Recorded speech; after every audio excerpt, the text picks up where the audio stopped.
para finalizar, né, a gente viu diversos termos, alguns utilizados de forma leviana, outros talvez por falta de entendimento mesmo, né? Mas afinal de contas, né, eu quero orientar um produtor a produzir uma galinha caipira, certo? Então, o que é que eu tenho que fazer? Inicialmente, como eu disse, procurar atender a legislação, né, local. Segundo, você tem que conhecer o consumidor. Tem que saber o que é que ele entende por galinha caipira. De repente, se na sua cidade, na sua região, o entendimento dele de que galinha caipira são as raças tradicionais, é a galinha tradicional, você vai ter que trabalhar com essa galinha tradicional, certo? Você não pode ser desonesto com o seu consumidor. Ah, mas tá complicado produzir uma galinha tradicional, né? Eu fiz as contas aqui, eu percebi que hoje um pinto custa em torno de 8 a 10 reais.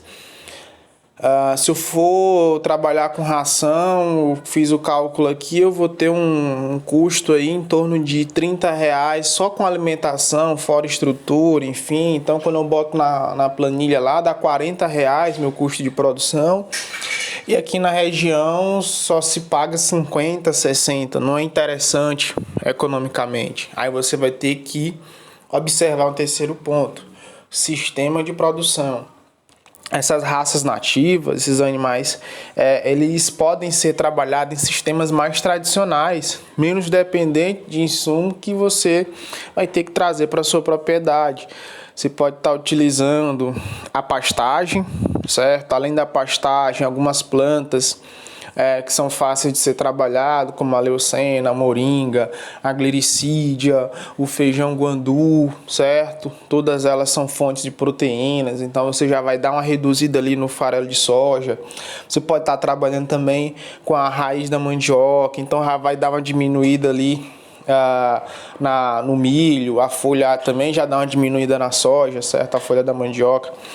Então você pode trabalhar nesse sistema mais alternativo, mais natural, certo? E com isso você vai reduzir o seu custo de produção, né? Com essas raças você pode trabalhar até no sistema pasto e milho, certo? Que a partir ali de uma recria 2, né?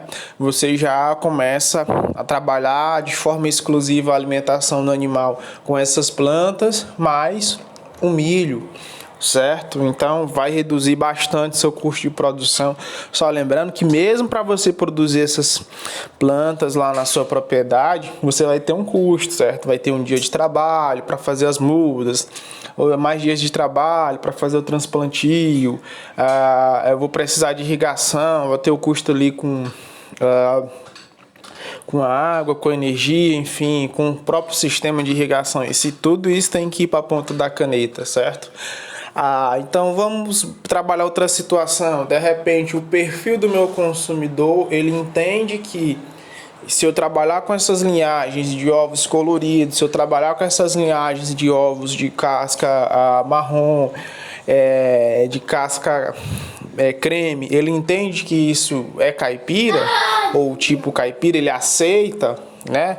Ele tem um entendimento, né? Estando esclarecido, ele aceita, ok, então vou trabalhar com essas linhagens, com essas linhagens, e aí eu já posso trabalhar com um sistema mais convencional, com ração, porque esses animais são altamente produtivos, né, em pico de postura, produzem 90%, né, ou seja, de cada 100 galinhas eu vou ter 90 ovos. No final da postura ali, das 90 semanas, elas vão estar com a taxa de postura de 50%, né? De cada 100 galinhas, eu vou pegar 50 ovos, ainda vou ter um animal para descarte, e o mercado ainda aceita aquele animal no descarte como galinha caipira, então eu vou ter um valor agregado. certo? Então isso depende, né? Então você tem que ter consciência do seu sistema produtivo, você tem que ter, da pessoa que você vai estar assessorando, você tem que ter consciência do perfil do seu consumidor, esclarecer ele, certo? E mesmo ele estando esclarecido que você está trabalhando com um tipo caipira e tal, ele ainda aceita, né? Ok, não tem problema, né? E atender à legislação, né? Tanto do sistema de produção caipira, né? Como do ponto de vista sanitário, certo? Então, estando ok, né? Essas três situações, né?